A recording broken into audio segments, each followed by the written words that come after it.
Yeah, it's back at Anfield for the fifth time in 8 Premier League meetings. It is a draw between these two juggernauts of the Premier League era. But what a start Liverpool got 85 seconds into that second half. We stood here at half-time and you said there were fine margins, anything can happen. None of us were expecting that. No, and a helping hand, of course, from Nathan Ake in particular. He just leaves his goalkeeper short here. But Liverpool started the second half really well and kept the momentum going, and Nunez just sniffing out a little bit of danger there. And he was right. Ederson, I guess he's got to realise that he's not going to get the ball first. I know it's tempting. He did something very similar not so long ago and just about got away with it, but I think that's probably the easiest decision Michael Oliver's had to make all day. An absolute stonewall penalty. And we said, Colo, at the start, it was a game for concentration. Little individual errors like that in a game like this can be so costly. Absolutely. I think what happened there with Ake in the second half, when you're coming, you need 5 minutes to just really feel your body again and feel warm again. You could see that he wasn't really warm, and that's why he make that pass. He's not really concentrate, and then that cost a big point there. Yeah. It's the 5th Premier League penalty he's actually conceded like this, Ederson. Yeah, I mean, I suppose once he's in motion of trying to clear the ball, he has to go along with it. The mistake really was from Ake, wasn't it? Yeah. And the fact that Darwin Núñez pounced on it. Yes, sometimes you feel it's easy to go and then stop, but as the goalkeeper, because he's going through the motion, he's following through. But it was a big mistake and a wonderful time for Liverpool to get back into the game, because from then on they considerably improved, didn't they? They were excellent in that second half. Yeah, and you were alluding to last week in the derby where he slightly got away with one, didn't he? Yeah, he just timed this right, didn't he? This is the Manchester derby last week, Steve, as you say. And he comes flying out here and just gets the ball this time. Times it well, of course, so you've got to applaud that. Gets the ball, but this time Nathan Ake just let it go short. And as I say, yes, you've got to blame Ake, but also Ederson's got to realise, am I going to get there? Am I not? Because Nunez only has to get a toe on it. It's not like he's got to do anything special. Just get it. As long as you get there before, it's going to be a penalty. So, poor decision from him, but as Maka said, it was Ake's problem, his fault to start with that caused the problem.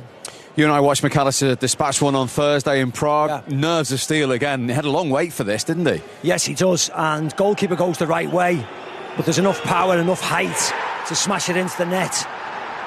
And you were actually very confident behind him, wasn't it? Darwin Núñez, of course, missed one earlier on. Van Dijk. But McAllister, once he stepped up, you knew he was going to be very positive and smashes it into the side netting. Wonderful penalty. That's a stunning penalty, isn't it? Loads of pressure. As you say, Steve, they're waiting. The pressure's only building. This time Jurgen Klopp was brave enough to watch the penalty as well. And he needn't to be nervous, because that was just like an arrow. And we just saw before he took it, the different penalties he had taken in his career, and a lot of them were in that same area. So a well-practiced penalty. Yeah, he scored 9 of 10 Premier League penalties. Now, McAllister, Virgil van Dijk joining us live. Thank you very much indeed. Good to see you, Virgil. Man, you okay? Nice to see you. We were just talking about the nerves of steel of Alexis McAllister there, actually, as you walked over. Yeah. Another great game to watch. What was that like to play in from a Liverpool point of view? Good. Obviously, I think these are the games you definitely want to play. It's always intense for both sides, I think. And but yeah, I think the first 15-20 minutes they were obviously on top. They could find the pockets quite easy. We were struggling with that, to be fair. I think we should have kept the gaps in the middle a bit closer. Let it go outside, and then obviously find a way to press. It sounds really easy, but obviously it's not. You try to organize it, but it's quite difficult. But I think after 20-25 minutes we got a better spell. We started to play football, and that's key against them, because obviously they used to have the ball a lot, and when we have the ball we have to play. And I think after that happened, and obviously the second half, we were dominant. Obviously they hit the post, but should have maybe gone our way, but in the end the draw, and we have to take it. Yeah, is that the only frustration? Because you did have 2 or 3 really good chances in that. Yeah, it feels a bit bittersweet, of course. They could have scored as well, with obviously the ball on the post, so we can't be naive about it. But we should have maybe done better. But still, it is what it is, and we have to take the 1 point and focus on the last how many games left? 10, 11? Ah, who knows, mate? If you win them all, you'll be okay. Don't worry. Virgil, you mentioned a couple of problems that Manchester City were giving you early in the game. How do you solve those? You say it's difficult to solve them. It is difficult. Does that come from the bench or does that come from leaders like you? Well, obviously, I'm trying to shout through the atmosphere, because obviously it was intense in the beginning, and if you try to shout, it's sometimes difficult to hear each other. And but I think eventually when we started to play out, obviously with Queef on the ball, if he's finding the right guy in the middle, obviously they have to run as well, so the spaces will be open. And I think then, well, it was after 20 minutes, and then it became a little bit more enjoyable for all of us as well. How do you feel when you play with a young player like Kwanzaa? How do you manage him? Like I do every game, I try to organize the last line. I try to organize it together with Wataru in front of me, because I think the 6 is a very, very important position. But yeah, I speak. I think I have to speak in order to keep myself sharp as well. And I enjoy it. He's doing great. Obviously, it's still a long way for him to go, but every challenge so far that has been thrown his way, he dealt with it perfectly in my eyes, and sky's the limit. He has to just keep improving and keep learning each and every day. I was going to say that, Virgil. How proud are you of the likes of Conor Bradley and Jarell Kwanzaa, who've come in on big occasions like this, and they were outstanding yet again, considering the back four has changed so much this year? Yeah, no, listen, I'm very proud, and I think the key is, and I can only speak of experiences, they all have to enjoy it, We were 12 months ago, we were struggling. Now, obviously, I think around this time we were not too bad, but still, we were having ups and downs. Consistency was nowhere to be seen, and look where we are right now. We still in all obviously we won the Carabao Cup, but we still in all fronts on the front foot, and these young players have the opportunity now. They have to grab it with both hands, and I think they do. But it's only the beginning. It's only the beginning. Things like this, you need to get the consistency. You need to learn from situations, and I think these guys are in a great environment to do so.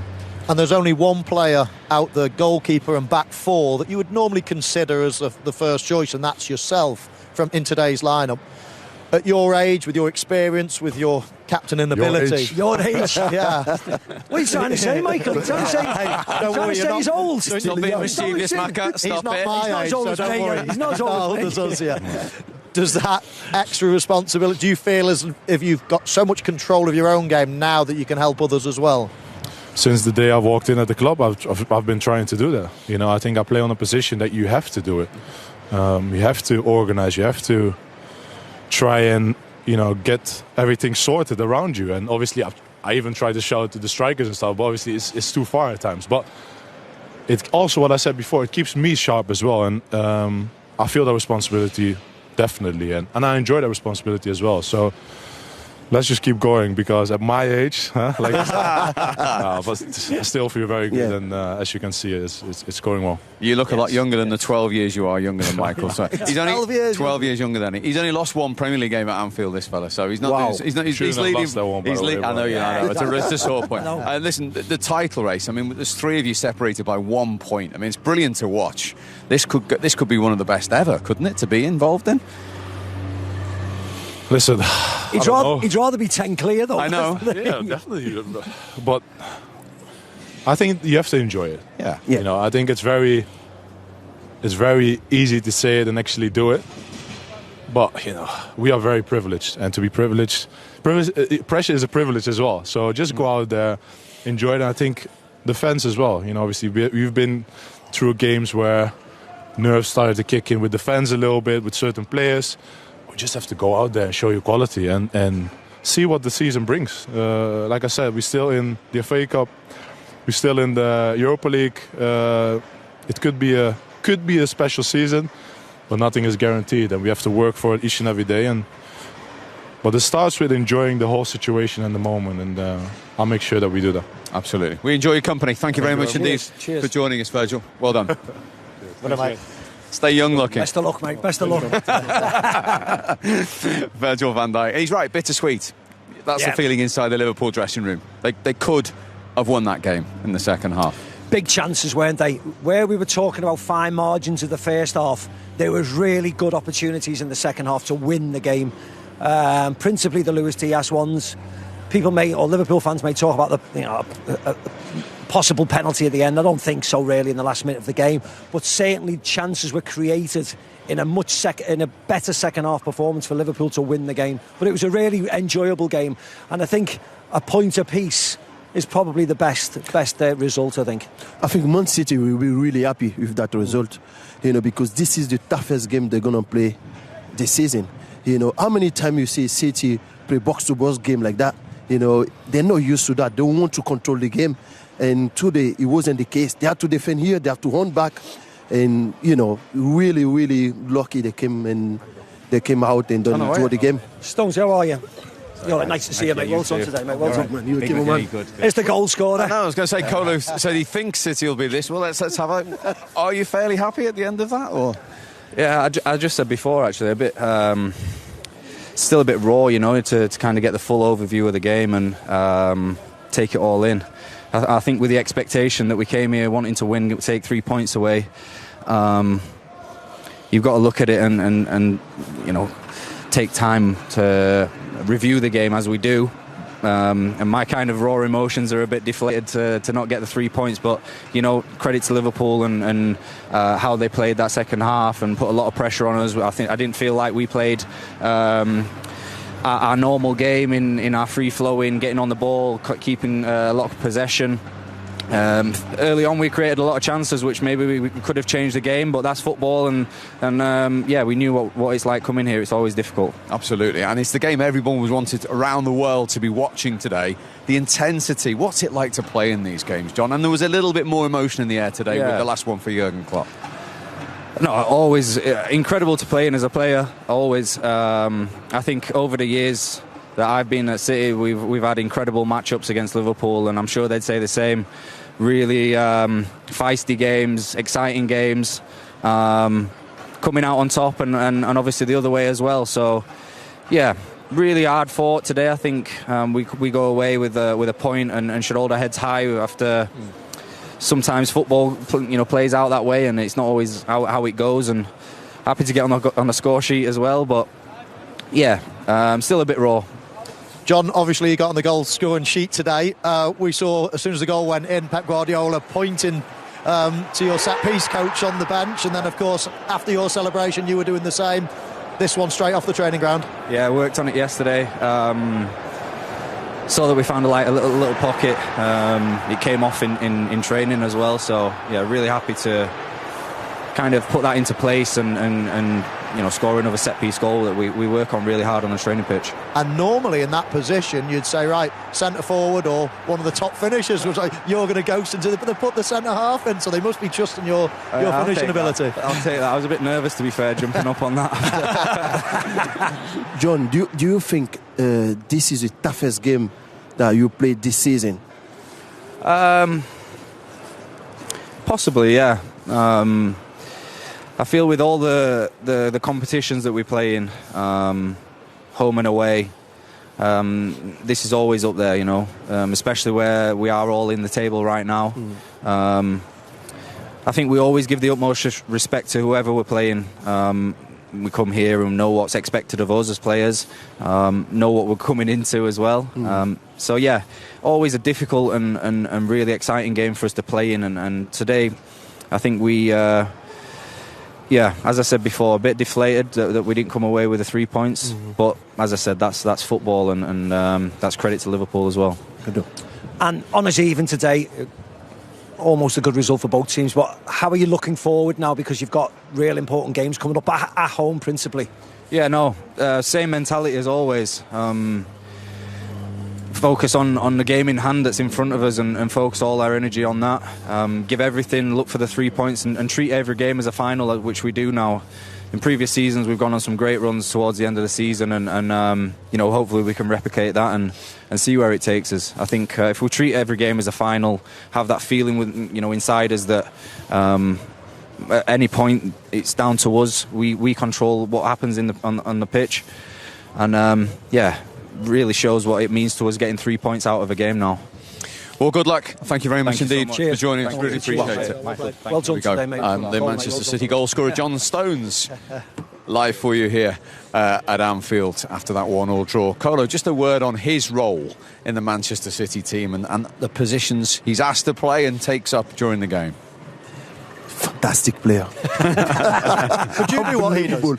Could you do? No, as well as him. Yeah. Because I think that technique is very good, very intelligent player, and because playing on the middle is very, very difficult. Because you have pressure coming from everywhere, and you need to be really calm and composed. And he got that, and I really think that he reached another level. He's a fantastic player on the middle. Yeah, to be able to play that role as a makeshift. He was a defender, really, wasn't he? And Exactly. He stepped in there. Yes, he's always been good on the ball as a sort of a sweeper type, Beckenbauer-esque centre defender. But to step forward and have to, literally open your shoulders all the time, head on a swivel in case somebody closes you down, it's very difficult to do. Only certain people can play that role, and to come from a defensive point of view, mindset to do that, I think is outstanding. Really, he's a lovely footballer. I remember many years ago he used to get so much criticism early on, at Everton, and then he moved to Manchester. So much criticism, but you could see, couldn't you? Yes, he was such a talented player, and as Maka says, and Colo for that matter, that position in the middle is a 360-degree position. It's all right playing at the back when everything's in front of you and you play and play and play. But as soon as you go in there, you've got to receive the ball with your back to goal. You've got to come out with it.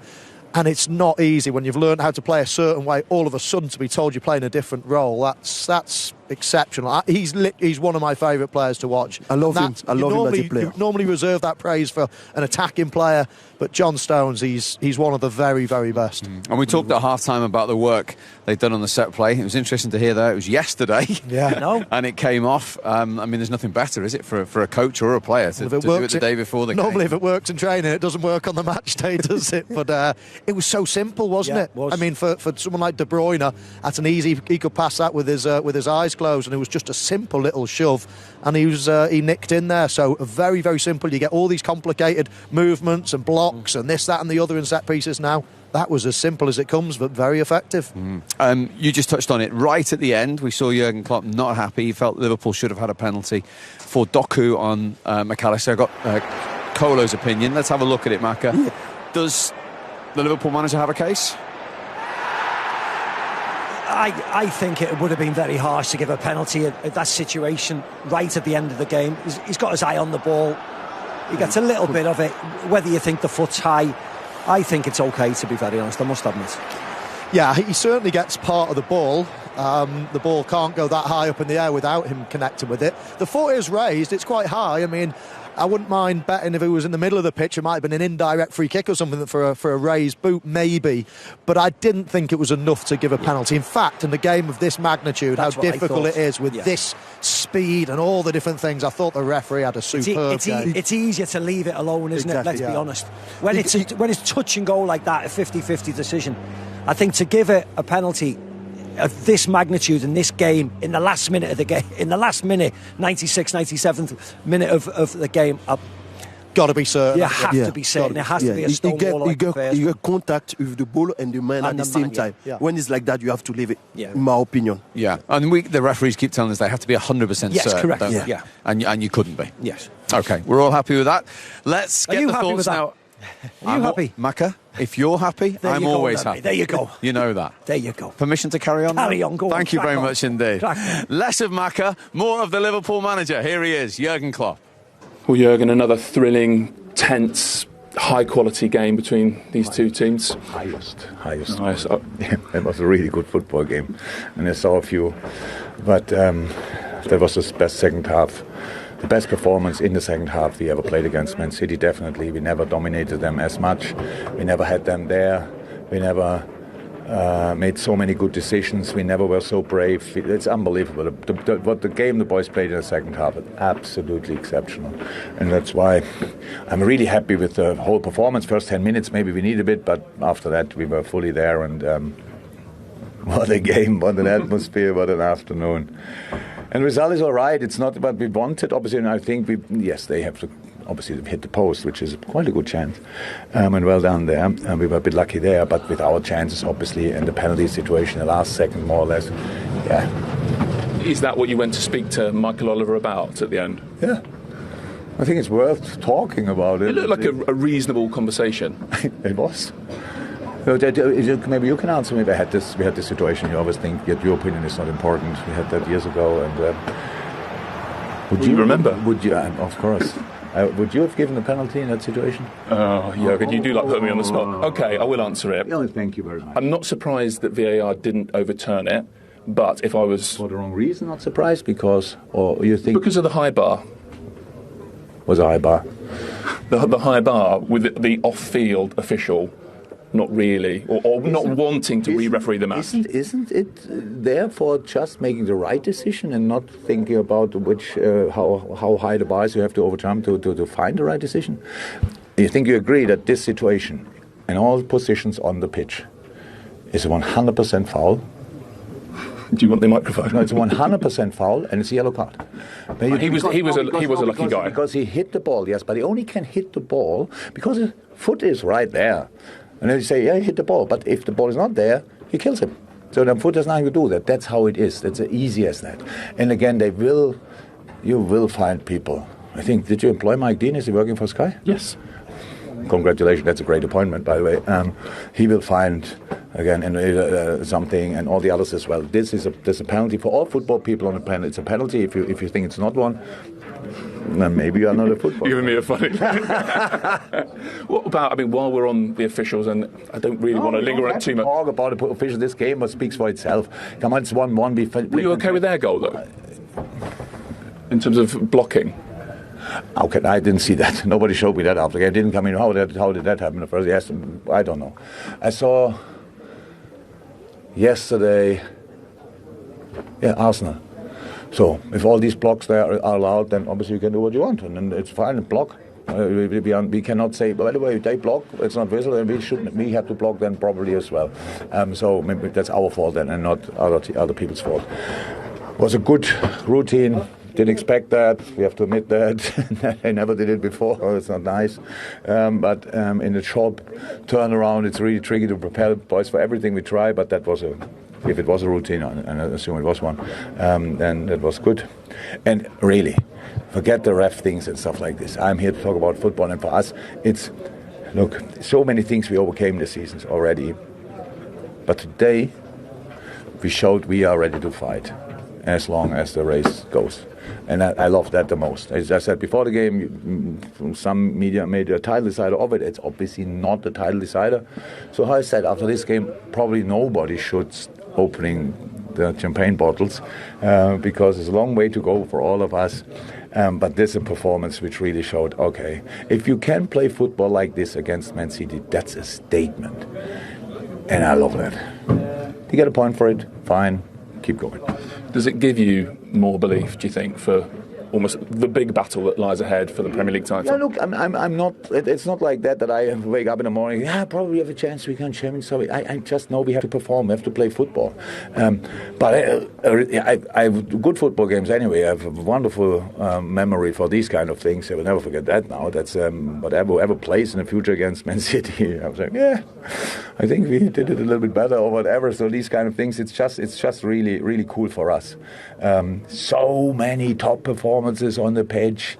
Yes, the midfield, my God, unbelievable. Harvey Elliott, I know, Maka, the last line. Come on, I would like to know of all the people, Shahrukh Kwanzaa. Let's see what Haaland is doing with him. And what a game the boy played. And then, of course, the skipper, then the fullbacks, Joe Gomez. Gareth, honestly. And all these and up front, the boys threw everything on the pitch. Mo is coming back, and his quality is just insane. In the first situation, we scored nearly. So that's how it is. But he has no rhythm, and now another 30, 40 minutes, and now from here we can go. Darwin, proper handful, Lucho, everywhere. This run with two, what was it, Rodri and Walker. Yeah. I don't think we will He ever. was brilliant second half, wasn't he? I don't think we will ever see that again. So somebody has a ball and Rodri and Walker are chasing you. In the end, the player with the ball comes out there. That's really crazy. So, how is that? You can sense. I'm really happy with the performance. You're absolutely buzzing, aren't you? I'm really happy with that performance, and that's good. Makes me want to ask though. I mean, how much are you going to miss this? I don't know why you ask it all the time. I will miss these kind of things, of course. But I missed my whole life. All the rest, give me just a rest. Whatever with the questions, we can ask it. It's no problem. It's just not. What kind of guy would I be if I would say I don't like that? But watching the game in the stands, I saw only my wife already. She was passing, so that seems to be nice as well. And then maybe that's my role from now on, and then it's fine, okay, as well. Brilliant. Well done. You're welcome. Thank you. Wow. What an emotional interview that was from Jurgen Klopp. He disagrees with you three about the penalty, that's for sure. Well, I fully expect him to disagree. I fully expect him to think that it's a penalty. We just said that if Michael Oliver was to give it, he has to be certain. I mean, I don't think it was. That was all. I've got no problem with him disagreeing but he certainly does get some of the ball. And it's not a surprise that Michael Oliver didn't give it. Well, what about his point that he got the ball because he was so high? Well, I said that a minute ago. I said if he was in the middle of the pitch, I could understand if that was like an indirect free kick, because the foot is high, he wins the ball, but his foot is dangerously high. Sometimes that's an indirect free kick. But as we all agreed before, I think to say that's definitely a penalty, I think you've got to be sure, absolutely got to be sure in a game of this magnitude, or in any game, to be fair, it doesn't make any difference. A decision is a decision no matter what. But especially when all the eyes are on, you've got to make the right decision, you've got to be sure. And I thought there was enough in it to say, yeah, you could argue either way. Yes, the first one was a definite penalty, wasn't it? We've got no qualms about that. That second one there, as I said, the way the game went, 1-1, 97th minute, Michael Oliver not being certain, he's not going to give a penalty. And you have to back him up on that. I've got no problem with everybody, Liverpool fans thinking it was a penalty and Man City fans thinking it wasn't a penalty. But you have to, as the referee, has to be certain, 100% certain to give that penalty. And the fact that he didn't, it's not a problem. Blindside run. No, you came in from the left wing now, didn't you? That's the fastest I've moved in years, by the way. Where did you appear from there? Were you He ghosted in like the old days. He just came on like that. Robbie Fowler, ladies and gentlemen. Robbie Fowler. Yes, it was a penalty. I can't believe what he's saying. I mean, listen, if it's anywhere on a pitch, it's a foul. And I mean, I get the fact is that the referee got to make the decision. But we've seen players get sent off because they get the ball and then the follow through goes into the man. Well, for me, that was the same. So he might get the ball, but he takes the man. So it's a penalty. I can't believe. And I'm going to fall out with Steve McManaman, actually. But not me. Did you say it was a penalty? Yeah. No, I'm falling out with you again. I'm well better than you, by the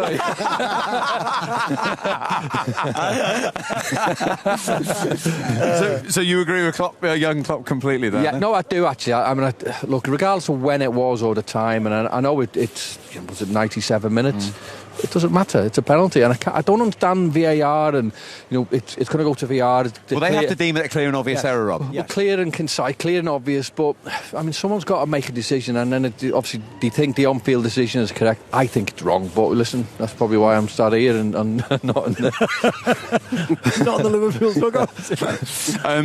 What he did say there is the best half they've ever played under him against Manchester City, and that was a real statement performance, Jurgen Klopp. Yeah, I don't agree with that. I mean, I thought they were good, but I think I've seen better performances, in all fairness. I mean, I thought he took it to Man City. City probably were not it wasn't a performance I would been accustomed to with Manchester City. I think they're used to maybe dominating games, putting pressure on the opposition. And this game and the atmosphere and the occasion sort of made it all about Liverpool, and Liverpool took it to them, which is probably what they haven't really done, or they haven't really had teams do that to them this season. So that's why it probably looked good on the eye from a Liverpool point of view. OK, so when you two are together, I'm not going to ask you who the best finisher is, but what I do want to know is what Luis Diaz did wrong in that second half, because he had 2 or 3 really good. Should he have scored? Yes, I mean, I think what he did wrong, he missed the target. Simple as. I thought he was very, very good today. As running out whatever player. I mean, obviously we're not seeing that bit now there, but I mean, he's got one-on-one with the keeper, and I don't know whether sometimes you try and be too precise, don't you? Yeah. And try to put it into the top corner. This was just a bad first touch. This was the pass off off Salah, wasn't it? Puts him through. He's away from Kyle Walker. And when he opens his body up like that, I just thought he was just going to go round the goalkeeper. I just thought he was going to go to the left and roll it into an empty net. Michael? And he seems as if he's off balance. Yeah, I mean, he is. He's falling away. Yeah. I don't mind him going with a bit of lift. Macca says, textbook probably says go round him, but it wouldn't have been my natural finish. But yeah, I understand that this one, if you think you've got to hit it first time, if you're going to take a touch, you've got to let that come across your body onto your left foot. Take Kyle Walker out the game. Watch this now. If he takes a touch, Kyle Walker's there so if you let it come across your body, you then take Kyle Walker out the game. I mean, I think he should hit it first time, but if you're going to take a touch, take him out the way by taking it onto your back foot. The ball is just a little bit behind him. Yeah. That action, that's why you just try to bring the ball forward. But as you know, as an attacking player, when you miss a big chance like that before and you have a second one, you're just thinking, I want to make sure that I score that one. And then you stress a little bit more, and then that's what happened there. I agree with Mike. I think he has got it the first time. I think the ball's coming to him. I think the timing of his run was probably not ideal. I think he's probably got there a little bit too quick, probably been a little bit too eager to get to that position where he can score. But for me, he's just got to slow his run down. It sounds stupid, but you've got to slow your run down a touch and then get onto the ball. But it is behind him, but that's why he has to slow it. What would you have done with the first one? When you've gone through one-on-one? Scored it. Well, he definitely done that. Definitely. Do you like going round keepers? What would you have done? I hated going round keepers. No, I mean, don't get me wrong, I didn't mind it. I didn't mind it, but I would have preferred to take it maybe first time. But I do think a lot of forwards now are maybe going for the perfect goal into the top corners. Instead of just maybe putting it on down on the floor, down into one of the corners. I think that's what he's got to do instead of trying to be too precise and too... And with the goalkeeper only just being on the field, 10-15 minutes, you just think to yourself, just make him work. The goalkeeper didn't have to do anything to do anything to stop the goal. He just put it way wide, but you can see he's falling back, he's leaning back, and he didn't look comfortable at all when he addressed the shot.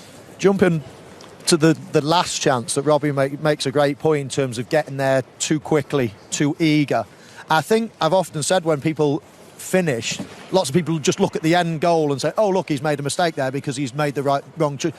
If you sort the first part out, you sort the second and the third, and it all becomes a lot easier. And Robbie's right, he gets there too soon, he's got loads of space. If he just checks a little bit, it's in front of him and he can hit it first time. As it happens now, he's got to slow himself down. Watch this now. He's got to slow himself down. That brings Kyle Walker into play. So taking a step back and not being as eager, then it just opens up. Then it is 100% the first time finish. It's made his mind up. Because he's done that, now it's, I'm not in the right position. So now what shall I take a touch? Shall I take a back foot? And then all of a sudden it goes, a chance goes. So in chronological order, you've got to make the first decision right, and then everything else tends to flow. And they're the fine margins in a game of this magnitude and intensity, aren't they? Yeah, I think we're always looking for them, them pivotal moments in games. You look at, individual performances or individual players who've got that brilliance to maybe turn a game just with maybe a shot from distance or a silly run or a great pass. And it happens in football. You're after them match-defining moments, and obviously there wasn't one today. But again, Liverpool, can be happy with the performance, not the result, because I think Arsenal probably are the winners. But yeah, I thought Liverpool were very good today. So did Jurgen Klopp. So we've got 2 points between three teams, goal difference between Arsenal and Liverpool. 10 games to play. Are we going to see really one of the most special title races in years here? It looks that way. I think that's probably what we've always wanted, in terms of the Premier League. You don't want one team to walk away with it all the time. So now we've probably got, something that we can look forward to. The onus is on Arsenal now. If you look at the table and the games that they've got, obviously they've got some tough games, but the top of the league now, so they're not playing catch up, so maybe the pressure will go straight to them as opposed to them trying to chase teams. Yeah, I think it will, won't it? I think last year, listen, there's demons from last year, the way the season ended. Yes, they brought in reinforcements, and Declan Rice coming in is a big lift for them. He's a wonderful player and he's steadied them down, but now they are top, and the talk is not about Man City, Liverpool, it's about Arsenal being top. And they have to go to the Etihad next week. So it's how they respond next week, and can they go and get a result? Because if they go there and lose, then the talk from last year will re-emerge. Can they handle it? Can they handle the pressure, etc., etc.? So they have to go now and get a result before the international break, and it's a really important week. It's great to look and watch this how it unfolds in the next couple of days, in the next week or so. I think we'll manage your nerves better, we win, because we are not far from the end of the season, and every point, every game counts. But it's all about how you're managing yourself, how you keep calm. You know what you want. You know that there is other team there. You have to focus on yourself. Don't think about anybody else. Focus on yourself. Try to win your matches. Perform well, win matches, and then you'll be fine. Interesting. Rob, great to see you. Thank you very much Thank you indeed. very much. Can I just say it's been a privilege to play in goal in this five-a-side team. That's why I brought my posh gloves. Welcome back. The dust settling at Anfield after the 1-1 draw, the second one this season between Liverpool and Manchester City. That, remember, leaves Arsenal top of the Premier League on goal difference. That after they rounded off Saturday with that late win at home to Brentford. Kai Havertz's goal. Manchester United with 2 penalties beating Everton, a point for Sheffield United at Bournemouth, and for Luton late on, which could be crucial at Crystal Palace, and an 11th league win of the season for Gary O'Neill at Wolves, one more than they managed in all of last season. Before the big game at Anfield, we brought you Spurs' incredible 4-0 win at Aston Villa, pivotal game in the race for the Champions League, only the third team to win at Villa Park all season. Nottingham Forest, who saw Luton get a point yesterday, couldn't get anything themselves, losing 1-0 at Brighton. They remain 3 points above the drop zone, and West Ham dropping points 2-2 at home to Burnley, who get another one up to 14 now for Vincent Kompany's side. And of course we witnessed 1-1 here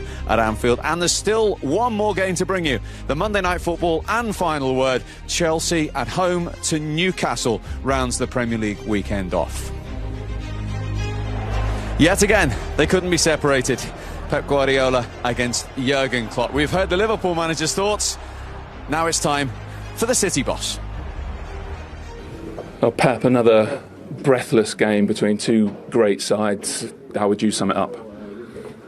Yeah, it was a game. It started really well, 15 minutes, but they are an incredible team, and they have our moments, we have our moments, so the way they played, so it's not easy to face them in the pride. We talk about we had to play, but sometimes it's not easy, but we take that point.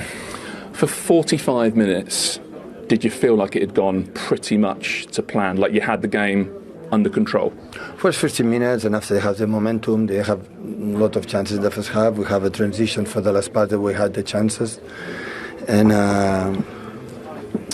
after, of course, start the second half in the way they start, so we give them away the penalty. We know in this stadium the momentum they have it, and we suffer. And after, especially when the change came back in the normal position, when Matteo and Jeremy came back, so they gave us the control. Matteo, of course, it was unbelievable. The fact that the personality he played in this stadium of you have the ball or just you defend during 90 minutes. It knows the point first because we don't know the way you have to do it.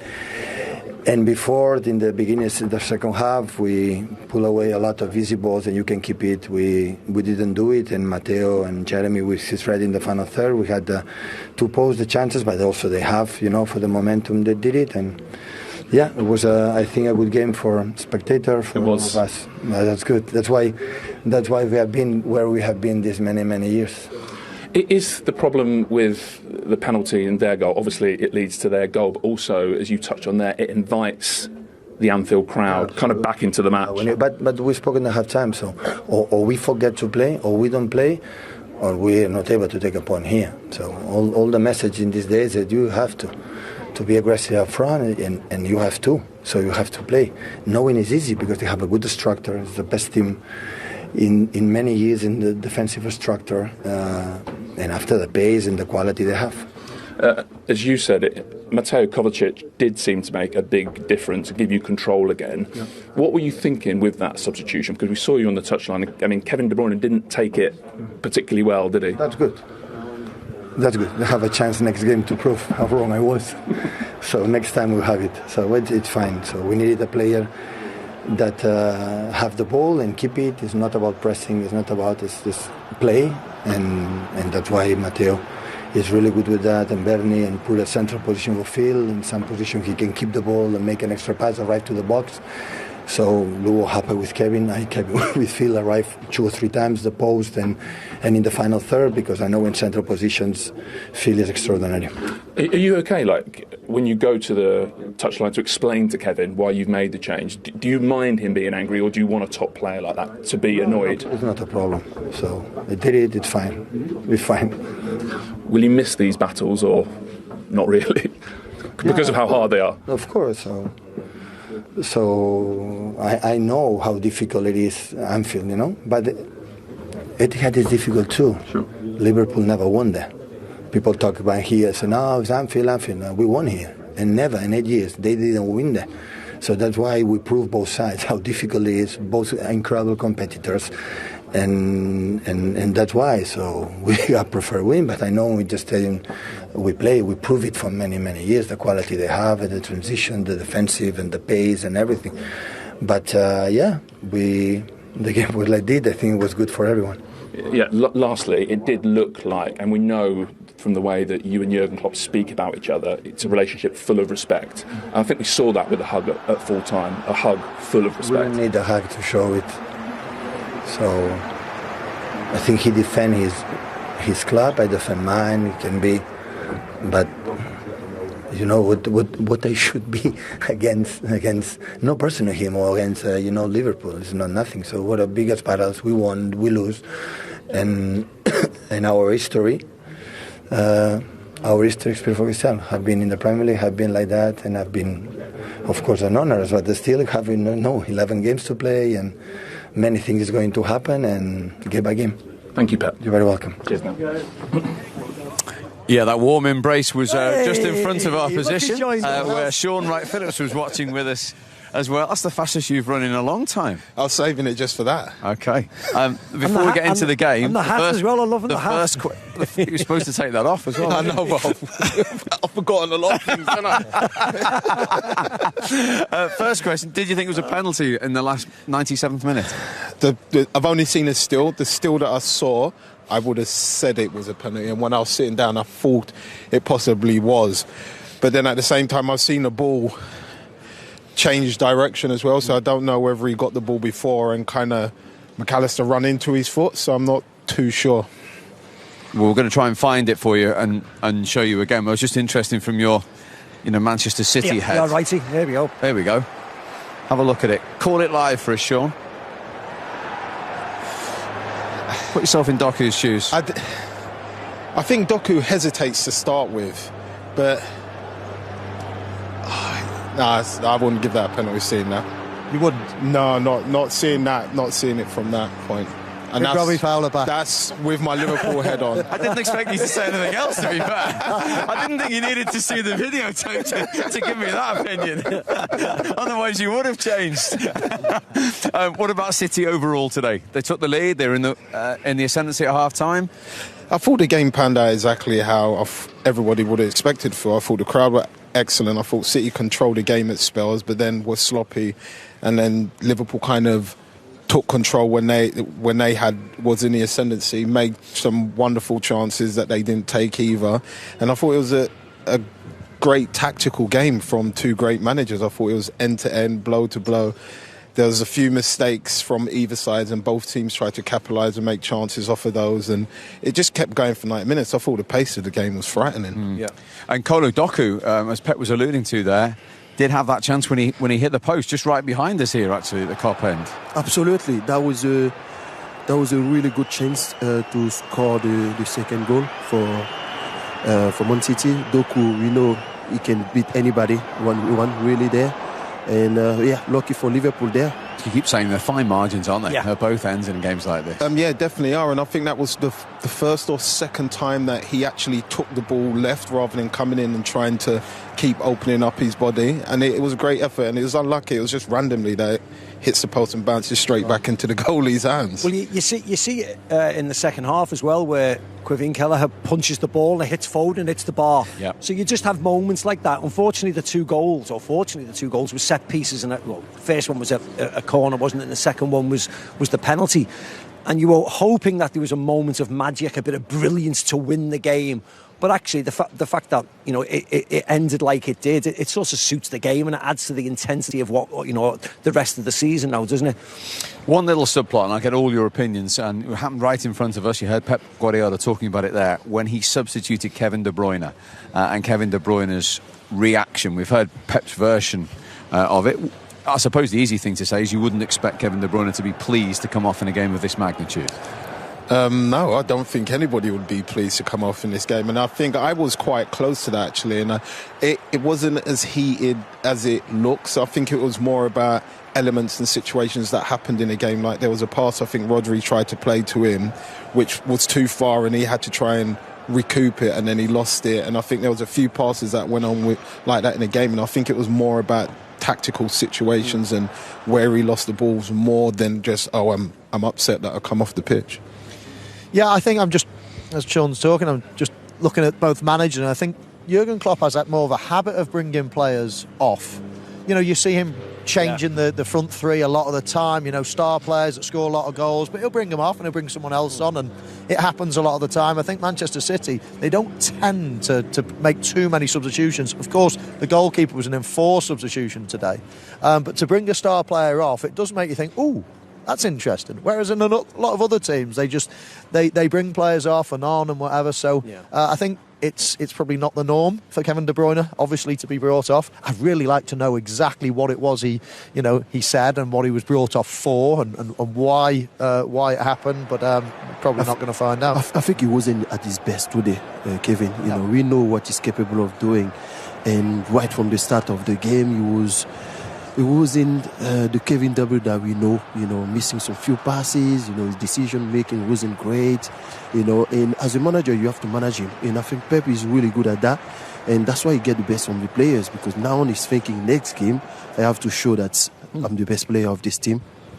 I think he just wanted to have a little bit more control in there, and he thought Mateo Kovacic would bring that.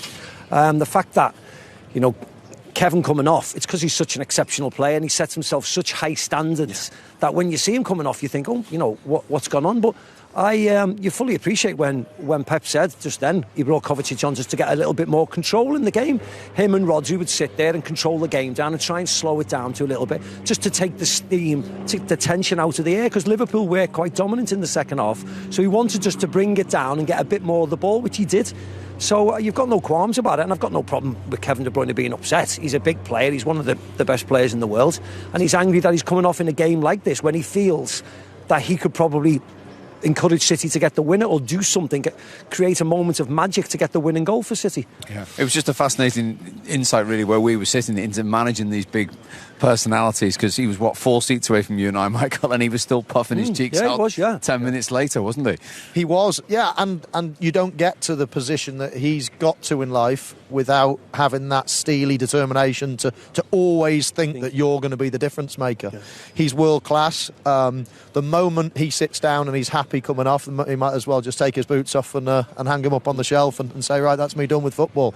You have to have that desire all the time. I want to play, I want to be the difference maker. Don't take me off. I'm in battle here. This is the biggest game of our season so far. Don't you dare take me off. This is, so, and that's how you feel as a player, any player, but certainly the top players. To get to his level, he has to have that supreme arrogance and confidence, and it would have hurt his pride coming off. Is that because City couldn't get the control they normally have in a game, they normally like? And John Stones came and said that to us. They couldn't find that normal dominance that they have.